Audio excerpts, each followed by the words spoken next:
블레싱 투게더에 오신 여러분들을 주님의 이름으로 환영합니다. 여기에 낙심자였다가 오랜만에 온 친구들, 그리고 또 새 가족들, 그리고 또 원래 다니던 친구들, 이렇게 우리가 지금 다양하게 모여 있는데 우리에게는 한 가지 공통점이 있습니다. 그것은 바로 여러분들을 이 자리로 인도하신 분이 바로 하나님이시다라는 그런 사실입니다. 여러분은 내가 오기로 결정을 해서 여기에 와 있다라고 생각을 하시겠지만 실제로 여러분들을 이 자리로 인도하신 분은 바로 그 하나님 한 분이라는 것입니다. 제가 이번 주에 설교를 준비하다가 문득 제가 어릴 때 이렇게 놀았던 중에서 이제 재밌게 놀았던 게 하나가 생각이 났어요. 초등학교 1학년 때인데 저는 이제 초등학교 1학년 때 그런 놀이를 되게 좋아했어요. 여러분 책받침 아시나요? 책받침 아시죠? 이 책받침이 있는데 책받침 위에다가 철가루를 뿌려놓는 거예요. 그리고 책받침 밑에는 자석을 가지고 이렇게 움직이는 거예요. 그러면은 책받침 위에 있는 철가루가 막 움직이는데 사실은 그게 뭐가 움직이는 건 줄 아세요? 자석이 움직이는 거죠. 저는 그거를 되게 재밌게 하고 놀았었거든요. 근데 그게 갑자기 문득 생각이 나면서 참 우리가 똑같다라는 생각이 들었어요. 여러분 철가루가 그냥 막 움직이는 것 같죠? 하지만 보이지 않는 자석이 움직인단 말이에요. 여러분들이 여기에 와 있는 것 그냥 여러분들이 결정해서 온 것 같죠? 보이지 않는 하나님의 손이 여러분들을 이곳으로 인도하셨음을 믿으시기 바랍니다. 지금 여러분 앞에 서 있는 저는 이 청년 함대를 담당하고 있는 성년국 목사라고 합니다. 제가 여기 왜 서 있냐 하면은 주님께서 택해서 보내주신 여러분들에게 뭔가를 전하려고 서 있는 거예요. 근데 제가 이제 지금도 계속해서 공부를 하고 있지만 저희 설교학 교수님들께서 자주 해주시는 이야기 중에 하나가 뭐냐 하면은 늘 마지막 설교라는 마음으로 말씀을 준비하고 늘 마지막 설교라는 마음으로 말씀을 전하라라는 당부를 많이 하세요. 그래서 저는 오늘 이 설교가 여러분과 그리고 저에게 마지막 설교일 수 있다라는 그런 마음가짐으로 한 주 동안 준비를 했습니다. 이 장례식에 갈 때마다 느끼는 건데 이 마지막 순간은 정말 예상치 못한 그런 순간에 찾아옵니다. 지난주에 저희 지체 중에도 직계 가족분 중에 장례가 있었고요. 또 여러분 연예인 가운데 김수미 씨도 정말 예상치 못하게 갑작스럽게 돌아가셨습니다. 여러분 그 누구도 자신의 마지막이 언제 올지는 장담할 수가 없어요. 여러분 오는 데는 순서 있지만 가는 데는 순서가 없다란 말이 있습니다. 제가 먼저 갈지 여러분이 먼저 갈지 아무도 몰라요. 특히 저는 여러분 중에도 오늘이 마지막인 친구가 있을 수 있겠다라는 마음으로 설교를 준비하게 됐어요. 그 얘기는 여러분들이 뭐 죽을 수 있다 그 얘기가 아니라 사실 여러분 가운데 몇 명은 오늘 딱 한 번 나왔다가 다음 주부터 안 나올 수도 있어요. 그리고 심지어 오늘 듣는 것이 살면서 마지막으로 듣는 하나님의 말씀인 친구도 있을 수 있습니다. 그러니까 이게 그냥 흘려보낼 수 없는 너무 귀한 기회다라는 생각이 계속 들더라고요. 가만히 보면은 올해 2000년 함대에 새가족이 참 많이 등록을 했습니다. 그래서 보내주신 새가족들 중에서 6주 새가족 과정을 마치고 총 35명의 친구들이 등록을 했는데 거꾸로요.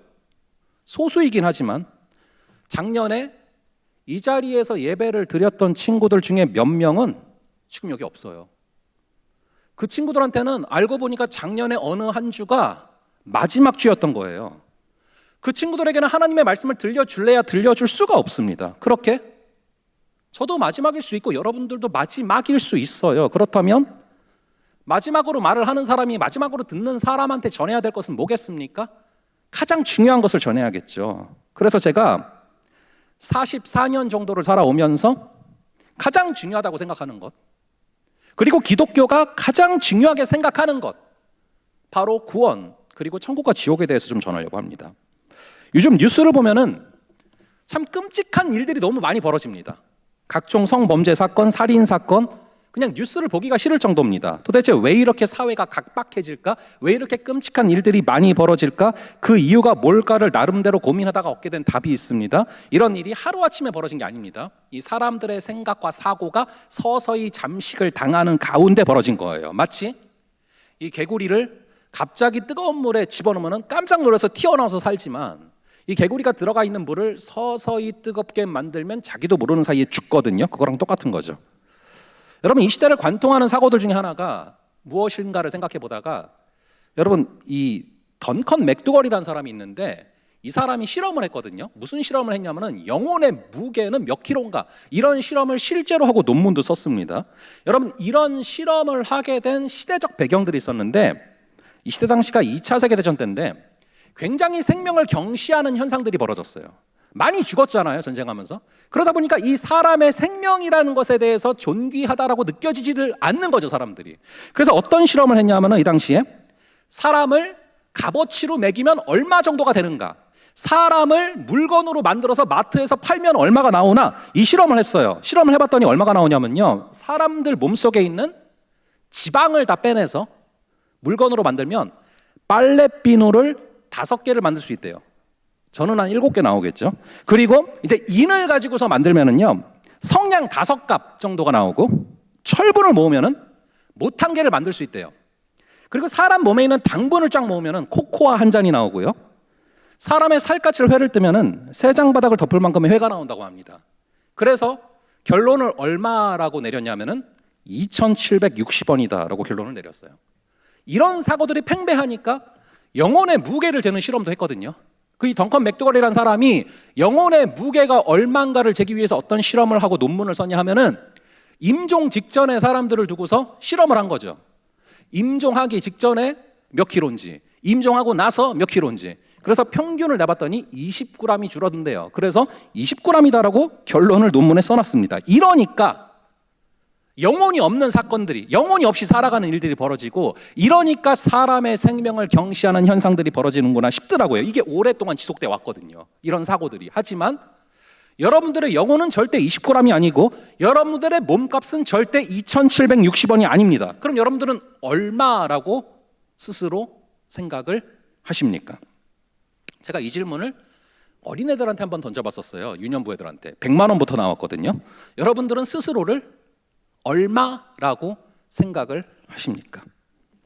하나님의 아들 예수님이 계십니다. 그분이 우리를 살리시고 우리를 구원하시기 위해서 십자가에 달려 돌아가셨죠. 십자가에서 온갖 고통을 당하면서 돌아가셨는데, 여러분, 십자가에 매달린 상태에서 엄청나게 많은 피를 쏟으셨고 엄청나게 많은 물을 쏟으셨거든요. 실제로 그 당시에 십자가 처형 자체가 그랬습니다. 그런데 사람이 엄청나게 많은 피를 쏟고 엄청나게 많은 물을 쏟은 상태에서는 한마디를 하려고 하면요, 극심한 머리가 깨질 것 같은 두통이 찾아와서 그 상태에서는 말을 하기가 힘들어져요. 그런데 예수님은 그 마지막 순간에 무려 7마디를 하셨어요, 우리를 위해서. 근데 그 중에 한마디가 뭐냐면은 다 이루었다라는 말씀을 하셨습니다. 다 이루었다. 근데 여러분, 이 다 이루었다라는 말이 성경의 원어로 보면은 테텔레스타이라는 단어거든요. 근데 이 테텔레스타이가 언제 쓰는 말이냐면은 계산을 할 때 잔금을 다 치렀을 때 쓰는 말입니다. 잔금을 다 치르고 페이드를 했을 때 테텔레스타이, 내가 값을 다 치렀다라는 말을 한단 말이죠. 우리 예수님은 십자가에서 왜 그 말을 하셨을까요?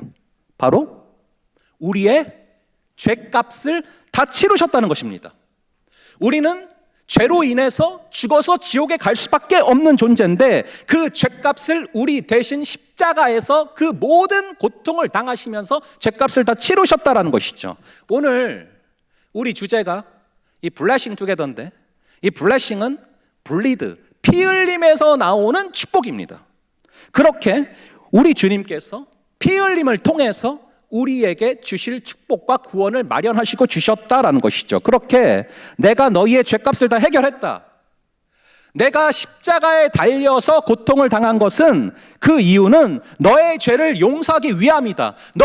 내가 십자가에 달려 돌아간 그 고통을 당한 그 이유가 바로 나의 죄를 해결하시기 위함이다라는 것을 믿기만 하면 내가 너를 구원할 것이다. 이것을 뜻하시고서 십자가에 달려 고통을 당하셨다라는 것이죠. 그 생명의 값으로 우리는 구원을 받은 것입니다. 그러므로 여러분들이 얼마짜리인지 아십니까? 여러분들은 2,760원도 아니고요, 1억짜리도 아니고요, 10억짜리도 아니고요, 100억짜리도 아니고요. 여러분들은 예수님짜리인 줄을 믿으시기 바랍니다. 예수님이 그 생명의 값으로 여러분들을 구원해 내셨다라는 것이죠. 그래서 여러분들은 정말 존귀한 분이에요. 그래서 제가 오늘 이 예수님을 여러분들에게 소개를 해드리려고 하는데, 이 예수님 자체는 궁금해하지 않는 친구들도 있을 수 있어서 여러분이랑 똑같은 사람인데 예수님을 만난 그 한 사람을 소개를 하려고 합니다. 여러분, 요즘에 혹시 어디 아픈 분들 있습니까? 저는 최근에 대상포진이 와서 좀 힘들었었어요. 작년에 요로결석, 그리고 올해 대상포진이 와서 힘들었었는데 지금은 많이 좋아졌습니다. 근데 여러분들도 혹시 몸의 어딘가에 병이 났거나 아픈 분들 계십니까? 우리는 알게 모르게 이런저런 질병들을 지니고 살아가요. 그게 치통일 수도 있고 요통일 수도 있고 감기일 수도 있습니다. 근데 중요한 것은 오늘날 대다수의 사람들에게 공통적으로 있는 병이 있어요. 그게 바로 이 마음의 병이에요. 없는 사람이 없어요. 거의. 특히 요즘 이 시대. 이 마음의 병이 있는 사람들은 안 좋은 생각을 하기 싫은데 계속 안 좋은 생각이 떠올라요. 나는 필요 없어. 나는 사랑받을 수 없어. 난 아무것도 할 수 없어. 나는 무가치한 존재야. 심지어 죽고 싶다라는 생각까지 나아가기도 합니다. 여러분들이 이 성경 속의 다윗을 보면은 골리앗을 무너뜨린 자, 영웅 뭐 이렇게 알고 계실 거예요. 그것도 맞지만 다윗이 쓴 시편들을 살펴보면요, 다윗은 이 내면의 상처가, 마음의 상처가 정말 많은 사람이에요. 그래서 부모와 형제들로부터 자신은 외면받았다라는 상처가 커서 그걸 시편에 쓰고 있어요. 나는 형제들에게 객이 되었도다란 말을 하거든요. 그리고 정말 친한 친구들이 자기 자신을 배신해서 원수가 돼서 자신을 찔렀기 때문에 그것을 하나님 앞에서 마음 아파하면서 토로하기도 합니다. 다윗은 심지어 내 영혼아, 내 속에서 어찌하여 불안해하는가, 이런 얘기까지 해요. 그 얘기는 자기 자신 내면 안에 있는 그 부정적인 소리가 계속해서 들려오면서 자신을 무너뜨리려고 하니까 그게 너무 고통스러워서 자신한테 셀프 토크를 하는 거예요. 내 영혼아, 내가 어찌하여 내 속에서 불안해하는가? 너는 잠잠히 하나님만 바랄지어다. 즉 내 속에 소리가 나를 무너뜨리려고 하니까 내가 내 자신에게 선포하고 외치는 것이죠. 이 다윗 같은 위대한 사람조차 이 마음의 병이 이렇게 컸는데 우리라고 다르겠습니까? 오늘 성경에 보시면 한 나병 환자가 등장해요. 한센병인데 이 병에 걸리면은 몸에 진물이 나기 시작을 합니다. 그리고 몸에 점점 감각이 사라지고 무뎌지기 시작을 해요. 결국 손가락 마디가 하나씩 뜯어지기 시작을 하는데 그걸 느끼지를 못합니다. 얼굴도 문드러집니다. 그래서 이 문둥병에 걸린 사람들을 보면 코가 거의 없는데 그런 그를 예수님께서 만지시고 회복시키시고 구원하시는 장면인데, 이 나병은 우리가 겪고 있는, 또 다윗이 겪었던 이 마음의 병과 흡사한 측면이 너무나 많아요. 저는 특히 이 나병의 감각이, 이 나병이라는 것이 이 감각이 무뎌지는 병이다라는 사실에 초점을 좀 맞춰보고 싶습니다.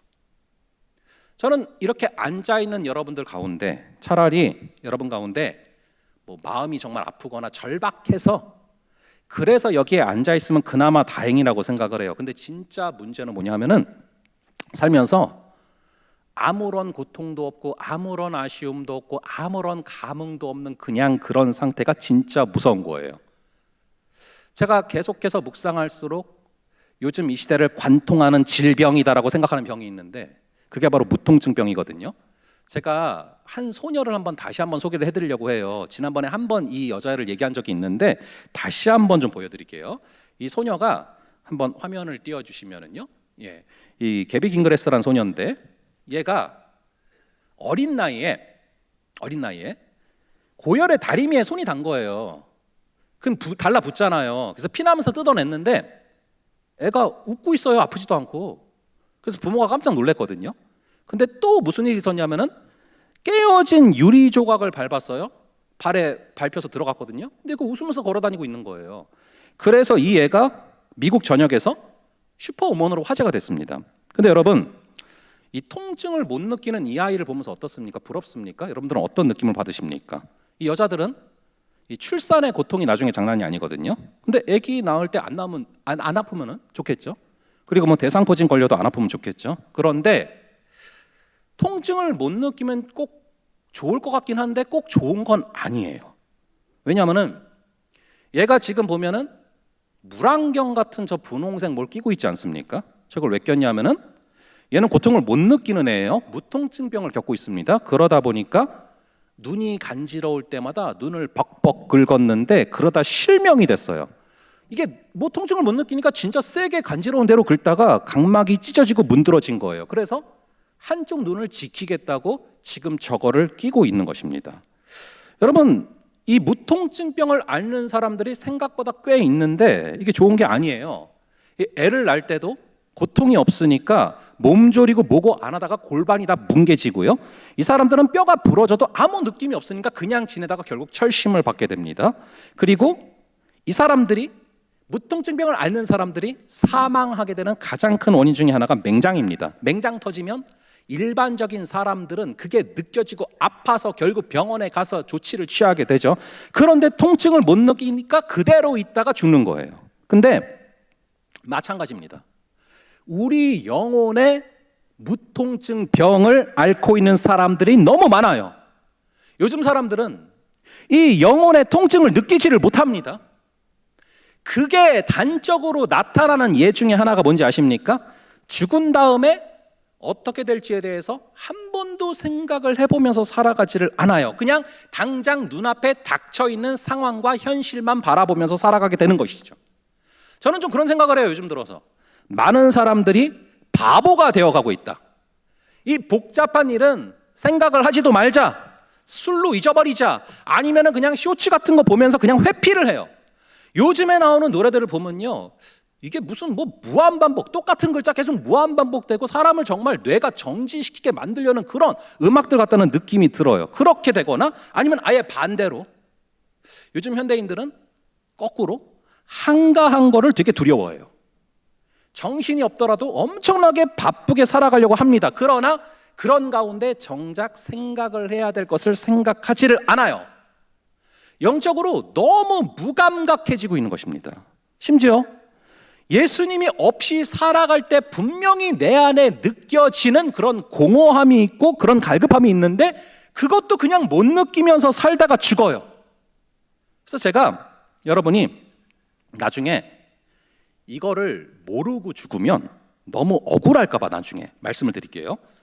제가 말씀드리는 거를 듣고서 믿든지 안 믿든지는 여러분들의 선택입니다. 제가 강요할 수도 없고 그것은 여러분들의 선택이에요. 근데 여러분, 우리가 죽어서 그냥 죽은 걸로 딱 끝나는 게 아니에요. 죽으면은 반드시 둘 중에 하나로 가게 됩니다. 천국 아니면 지옥. 아마 이 얘기를 하면은 아이, 천국과 지옥이 어디 있어? 그걸 어떻게 믿어? 이렇게 생각하는 분들이 있을 거예요. 근데 한 번만 더 생각을 진행해 보죠. 여러분들 중에 혹시 이미 나는 한 번 죽어본 사람 있습니까? 나는 이미 한 번 죽어봤고 지금 2회차다. 그런 사람 있습니까? 없잖아요. 근데 진짜로 죽었다가 천국과 지옥이 있으면 어떡하려고 그러십니까? 근데 그냥 무조건 없다는 거예요. 그랬다가 진짜 있으면 어떡하겠냐라는 거예요. 여러분, 천국과 지옥이란 단어가 있지 않습니까? 여러분, 어떤 단어가 왜 있는지 아세요? 어떤 실체가 있으니까 그 단어가 존재하는 것입니다. 실체가 있지 않다면 그 단어 자체가 존재를 하지 않죠.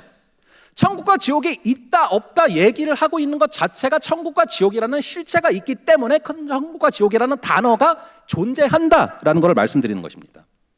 여러분, 고전 가운데 여러분들이 좀, 저는 이렇게 공휴일 같은 때 아니면 토요일이나 주일 같은 때 뭐 막 그 똑같은 노래 같은 거 듣는 것도 좋지만 그런 것보다 여러분들이 좀 고전도 읽어보고 뭐 이러면 좀 좋겠다는 생각이 진짜 있어요, 마음속에. 여러분, 혹시 고전 가운데 이 단테의 신곡 혹시 아십니까? 단테의 신곡 들어보셨어요? 문화인이시죠, 여러분? 이 단테의 신곡 들어보셨을 거예요. 이런 책도 좀 보고 그러시라고요. 그러니까 주말 같은 때 단테의 신곡 이런 것도 좀 읽어보고 그래야 마음이 풍성해져요, 여러분. 우리 영혼이 메마르지 않고. 근데 이 단테의 신곡을 제가 되게 재밌게 읽었어요. 이걸 읽다 보면은 지옥을 얼마나 자세하게 묘사를 하는지 몰라요. 근데 굉장히 설득력이 있습니다. 이 단테의 신곡이 괜히 고전으로 선정된 게 아니에요. 그 책을 보면은 야, 지옥에는 이런 사람들이 들어가는구나. 아니면 반대로 하나님이 정말 싫어하시는 게 이런 거네. 이런 것들을 정확히 알 수가 있어서 저는 참 의미가 있다고 생각을 하는데 거기서 지옥을 묘사를 해둔 부분이 있어요. 물론 이건 묘사지만 굉장히 중요한 특성들을 담고 있는데, 단테는 이렇게 기술합니다. 이 땅 밑에 지옥이 있는데 지옥이 지하 1층부터 지하 9층까지 있다는 거예요. 근데 지하 9층이 마그마와 가까운 가장 최악의 죄인들이 들어가는 곳이고, 지하 1층은 그나마 조금 덜한 죄를 지은 사람들이 들어가는 곳, 이런 분류로 나뉘는데, 지하 1층부터 지하 3층은 좀 위겠죠. 지하 1층부터 지하 3층까지 들어가는 사람들은 음욕과 식탐의 죄에 사로잡힌 자들이 들어가고, 지하 4층부터 지하 6층까지는 탐욕으로 인해서 인색하고 낭비하고 과소비하는 사람들이 들어간다라고 그 책에 써져요. 그리고 그 다음에 가장 지하층은 결국 배신한 자가 들어가는데, 제일 밑에 타락해서 배신한 천사 루시퍼가 들어가 있다라고 기술됩니다. 자, 단테 같은 사람들도 이런 개념들을 어떻게 기술할 수 있는지 아십니까?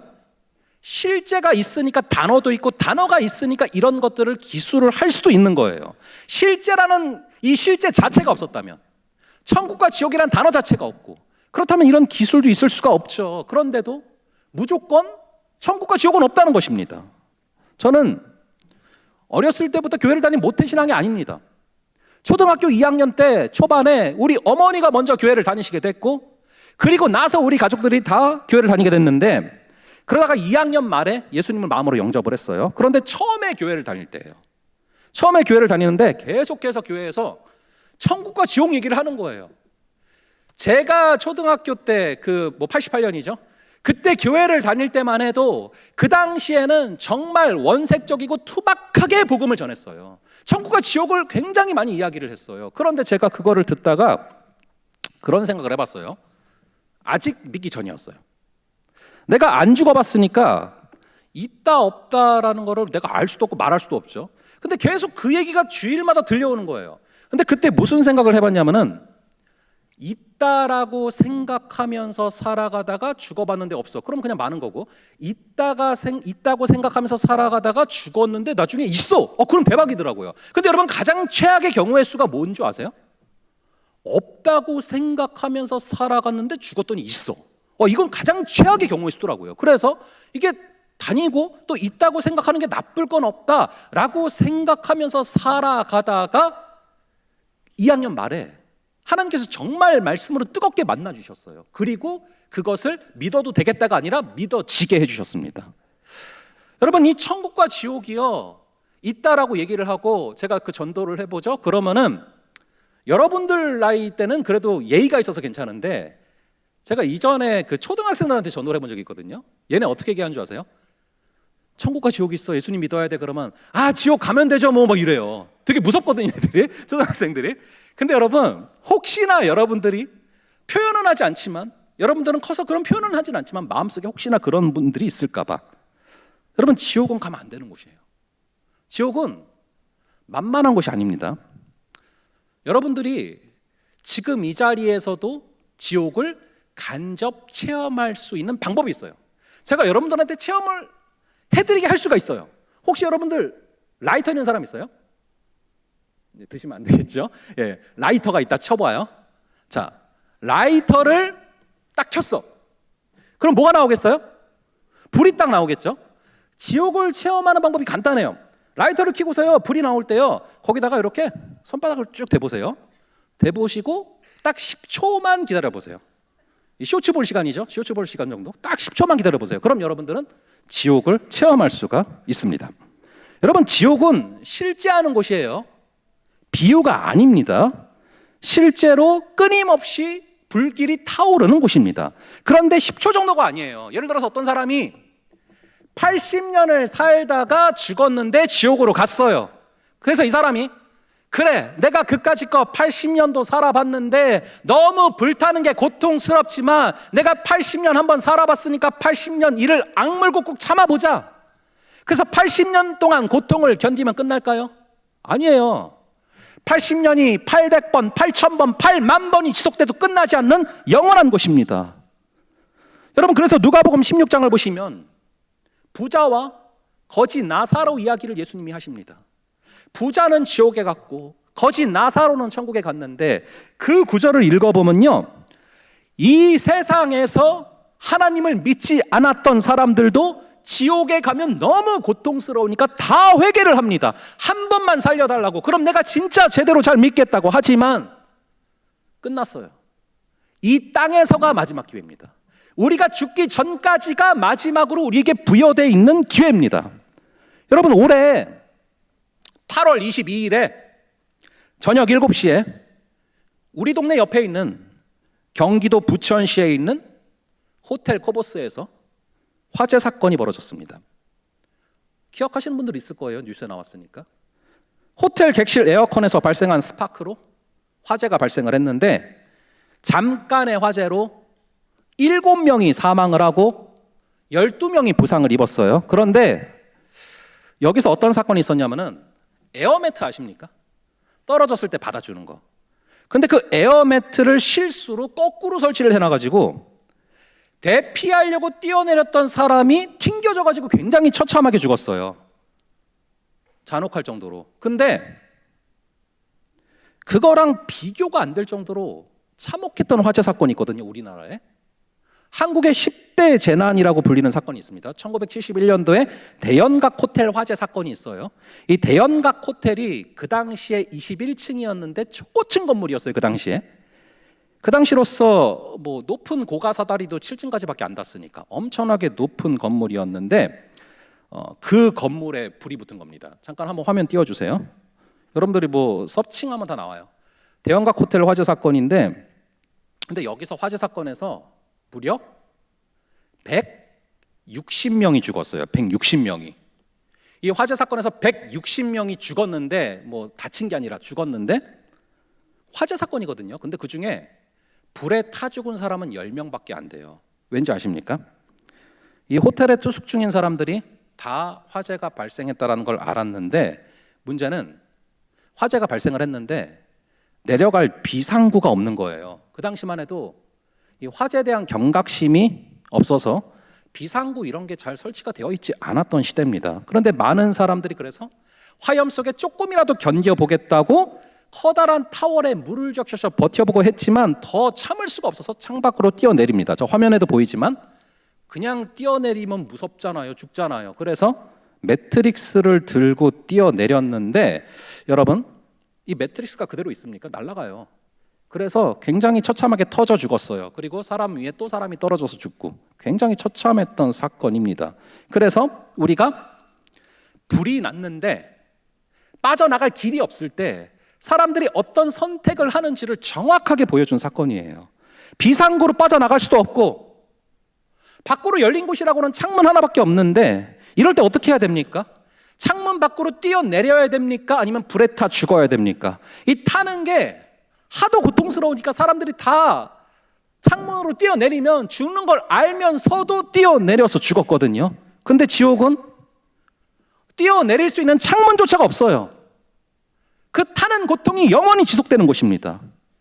우리가 지옥에 가지 않고 천국으로 갈 수 있도록 그 길을 여시고 그 비상구를 여시고 싶으셔서 예수님께서 십자가를 지신 거란 말이에요. 이 예수님을 믿고 제발 구원받을 수 있는 저와 여러분 되기를 간절히 바랍니다. 사실 여러분, 요즘에 교회에서도 천국과 지옥 얘기를 하지를 않아요. 왜냐하면은 사람들이 듣기 거북할 수 있거든요.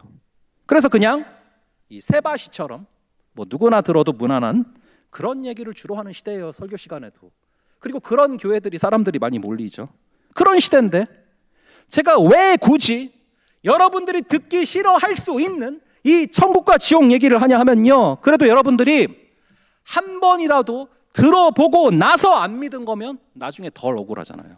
살아생전에 천국과 지옥이 있다는 얘기를 들어본 적도 없는데, 예수님을 믿어야 천국에 갈 수 있다라는 것을 들어본 적도 없는데, 죽고 나서 너는 예수님을 믿지 않았으니까 지옥에 가야 된다고 하면 너무나 억울하지 않겠습니까?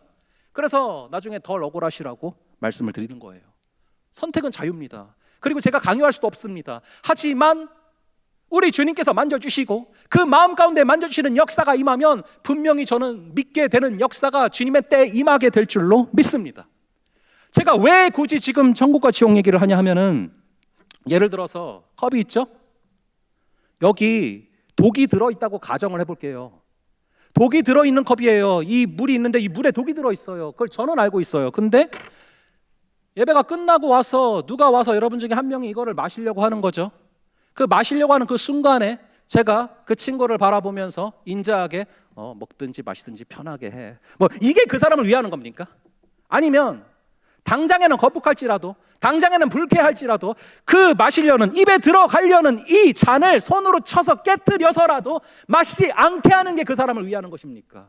그게 그 사람을 살리는 거 아니겠습니까? 그래서 저는 부담스럽지만 오늘 천국과 지옥의 이야기를 전하는 것입니다. 여러분에게는 분명히 반드시 예수님이 필요해요.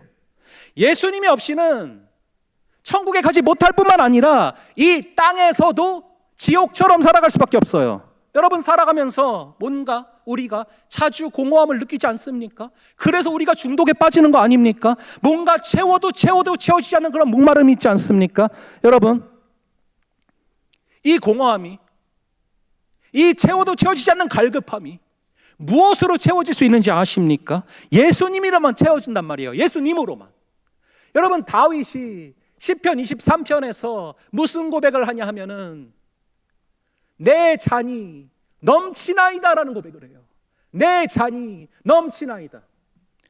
여러분들을 이 그릇으로 표현을 해볼게요. 이 컵으로 표현을 해볼게요. 여러분이란 존재가 이 컵 하나입니다.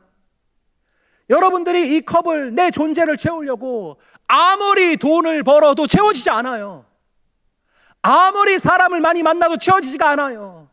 아무리 높은 권력을 부어도 채워지지가 않아요. 그런데 이게 어떻게, 나라는 존재가 어떻게 채워지는지 아십니까? 오직 예수의 영이 임하실 때, 오직 성령이 임하실 때 내 잔이 넘치나이다 라는 고백이 나오는 것입니다.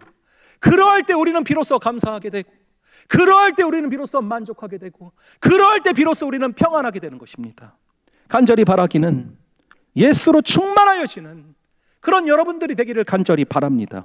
오늘 나병 환자도 절하러 왔을 때 예수님이 만져주셨어요. 나병 환자가 절하러 왔을 때, 이것이 원어로 프로스쿠네오, 다른 부분에서 예배하러 왔을 때로 번역되는 단어입니다. 이 나병 환자가 예배하러 나왔을 때 주님께서 손으로 만지시고 그 병들이 회복됐다라는 것이죠. 여러분들도 마찬가지 아닙니까? 여러분들도 지금 얼떨결에 나왔든, 작정하고 나왔든, 친구가 오라고 해서 나왔든, 자원해서 나왔든, 이 나병 환자랑 똑같이 지금 예배하러 나와 있습니다. 나병 환자처럼 똑같이 예배하러 나와 있습니다. 그러므로 나병 환자가 기도한 것처럼 주여 원하시면 저를 낫게 하실 수 있나이다. 우리가 이렇게 기도할 때 주님께서, 성령께서 당신의 손으로 여러분들을 만지사 여러분들이 해결할 수 없었던 그 마음의 병을 고치시고 여러분들을 구원에 이끌 수 있도록 그 여러분들의 영혼의 무통증병을 회복시켜 주시는 분인 줄을 믿으시기 바랍니다. 그래서 이 시간 우리가 함께 기도하며 찬양하며 나아갈 텐데, 우리 예수님께서는 기도를 어떻게 하라라고 정확히 말씀해 주셨어요.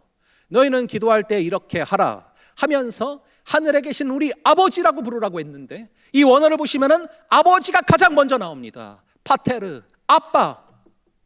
우리가 기도할 때 아빠 아버지라고 부르면서 나아가면 반드시 그 기도 가운데 응답하시고 반드시 그 기도를 들으신다라고 말씀하셨습니다.